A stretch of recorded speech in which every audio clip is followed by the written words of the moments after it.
Cancer Healer Center, a new beginning.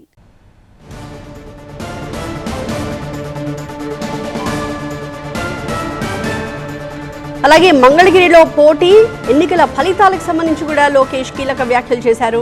2019లో ఓడినప్పుడు తనకి బాధ కలిగిందని, అయినప్పటికీ ఓడిన చోటే మళ్లీ గెలవాలన్న కసితో పనిచేశానని చెప్పారు. మంగళగిరి నియోజకవర్గం చరిత్రని తిరగరాసింది అన్నారు లోకేష్. భారీ గెలుపు తనపై బాధ్యతను మరింత పెంచిందన్నారు మంత్రి.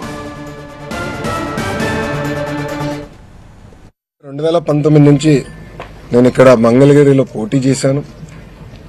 5300 ఓట్ల మెజారిటీతో ఓడిపోవటం జరిగింది. మొదటి రోజు బాధ కలిగింది, కానీ రెండో రోజు నుంచి నాకు కసి పెరిగింది. ఓడిపోయిన దగ్గరనే కష్టపడాలి, ప్రజల మనసు తిరిగి గెలుచుకోవాలి, ప్రజల కోసం అహర్నిశలు సేవ చేయాలి లక్ష్యంతో నేను పనిచేస్తాం జరిగింది. 2019 నుంచి 24 వరకు సొంత నిధులు ఖర్చు పెట్టి దాదాపు 26 సంక్షేమ అభివృద్ధి కార్యక్రమాలు మంగళగిరి ప్రజల కోసం నేను చేస్తాం జరిగింది. 2024 ఎన్నికల్లో మంగళగిరి ప్రజలందరూ నేను కోరింది ఒకటే, ఏ మెజారిటీ అయితే నేను ఓడిపోయానో దాని పక్కన ఒక 0 పెట్టి అదే మెజారిటీతో నేను గెలిపించాలని నేను కోరాను. ఎవరు ఊహించిన విధంగా ఆంధ్ర రాష్ట్ర చరిత్ర తిరిగి రాసింది మంగళగిరి నియోజకవర్గం. సో 91,000 పైచిలుక మెజారిటీతో ప్రజలు నన్ను ఆశీర్వదించి దీవించి నన్ను గెలిపించారు.